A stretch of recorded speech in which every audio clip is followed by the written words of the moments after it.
ഖൊമേനിക്ക് വേണ്ടി കണ്ണുനീരൊഴുക്കി മുദ്രാവാക്യം വിളിക്കുന്നവർ ഇറാനിൽ പോയി പ്രതിഷേധിക്കണം. ഇന്ത്യയിലെ ക്രമസമാധാനം തകർക്കാൻ ഒരിക്കലും ആരെയും അനുവദിക്കുകയില്ല. ഇന്ത്യയിലെ ജനതയാകട്ടെ ഖൊമേനിയുടെ മരണത്തിൽ പ്രതിഷേധിക്കുമ്പോൾ ഇറാനിലെ ജനതയാകട്ടെ അവിടെ ഈ ഒരു മരണവാർത്ത അവിടെ ആഘോഷമാക്കുകയാണ്.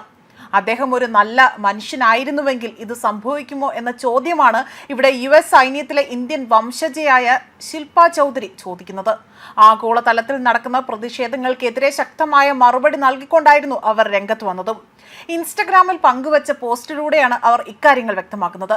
ഇറാന്റെ പരമോന്നത നേതാവ് അയത്തുള്ള അലി ഖൊമേനിയുടെ മരണത്തിൽ ഇന്ത്യയിൽ നടക്കുന്ന പ്രതിഷേധങ്ങൾക്കെതിരെയാണ് ഇക്കാര്യങ്ങൾ വ്യക്തമാക്കിക്കൊണ്ട് US സൈന്യത്തിലെ ഇന്ത്യൻ വംശജ ഇപ്പോൾ രംഗത്ത് വരുന്നത്.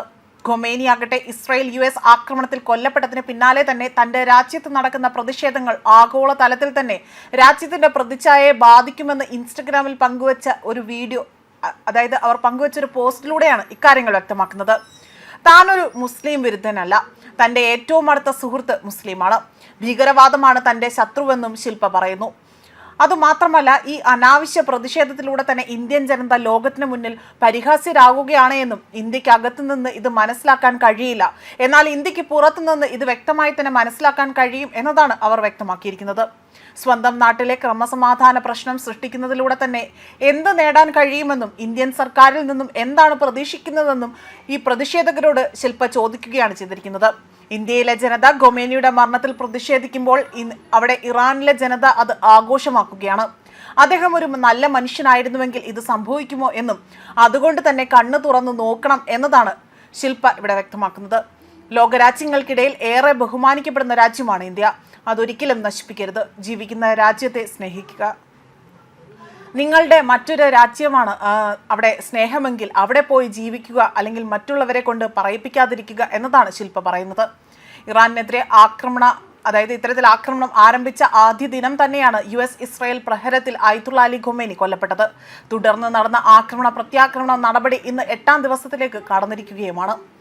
അതേസമയം ഇപ്പോൾ ഇറാൻ ജനതയാകട്ടെ ലോക രാജ്യങ്ങൾക്കിടയിൽ ഇത്തരത്തിൽ ഗൾഫ് രാജ്യങ്ങളിൽ മേൽ നടക്കുന്ന ആക്രമണത്തിനോട് മാപ്പ് പറഞ്ഞുകൊണ്ടാണ് രംഗത്ത് വരുന്നത്. എന്നാൽ അയൽ രാജ്യങ്ങളിൽ നിന്നും തിരിച്ച് തങ്ങൾക്കും ആക്രമണം ഉണ്ടാകാൻ പാടില്ല എന്ന വ്യക്തമായ മുന്നറിയിപ്പ് കൂടി നൽകുന്നു. ഒരാഴ്ചയായി ഗൾഫ് രാജ്യങ്ങളിൽ ശക്തമായ ആക്രമണമാണ് ഇവിടെ നടത്തി വരുന്നത്. എന്നാൽ ഒടുവിൽ ഈ പ്രവൃത്തിക്ക് ഇറാൻ മാപ്പ് ചോദിക്കുകയാണ് ചെയ്തിരിക്കുന്നത്. ഇനിയും ആക്രമണം ഘടിപ്പിച്ചാൽ മാരകമായ ആക്രമണം GCC രാജ്യങ്ങൾ ഉണ്ടാകും, അല്ലെങ്കിൽ അവർ അതിന് തുനിഞ്ഞിറങ്ങും എന്ന വ്യക്തത വന്നതോടുകൂടിയാകാം ഇറാൻ ഇത്തരത്തിലൊരു മാപ്പ് പറഞ്ഞുകൊണ്ട് രംഗത്ത് വന്നിരിക്കുന്നത് എന്നതാണ് ചില വിദഗ്ധർ ഇതിനോടായി തന്നെ ചൂണ്ടിക്കാട്ടുന്നത്. ഗൾഫ് രാജ്യങ്ങളോട് മാപ്പ് ചോദിക്കുകയാണ് ഉണ്ടായതെന്നും അല്ലെങ്കിൽ മാപ്പ് ചോദിക്കുകയാണ് എന്നതായിരുന്നു ഇറാന്റെ പ്രഖ്യാപനം. പ്രസിഡന്റ് മസൂദ് പെസൻഷ്കിയാനാണ് ഇക്കാര്യങ്ങൾ വ്യക്തമാക്കിയതും. അയൽ രാജ്യങ്ങളിൽ നിന്ന് ഇറാനെ ലക്ഷ്യമാക്കി ആക്രമണങ്ങൾ ഉണ്ടാകുന്നതും ഇത്തരത്തിലുള്ള ആക്രമണങ്ങൾ ഉണ്ടാകരുതെന്നതാണ് വ്യക്തമാക്കുന്നത്. ഇത്തരത്തിൽ അയൽ രാജ്യങ്ങളിൽ നിന്ന് ഇറാനെ ആക്രമിച്ചാൽ അതിന് തിരിച്ചടി ഉണ്ടാകുമെന്ന സൂചന പോലും ഇവിടെ നൽകിയിരിക്കുകയാണ് ചെയ്തിരിക്കുന്നത്. അയൽ രാജ്യങ്ങളിൽ നടന്ന ആക്രമണങ്ങളിൽ ഇറാൻ പ്രസിഡന്റ് ആകട്ടെ ക്ഷമ ചോദിക്കുകയും ചെയ്തതായും വ്യക്തമാക്കുകയാണ് ചെയ്തിരിക്കുന്നത്. ന്യൂസ് ഡെസ്ക് കർമ്മ ന്യൂസ്.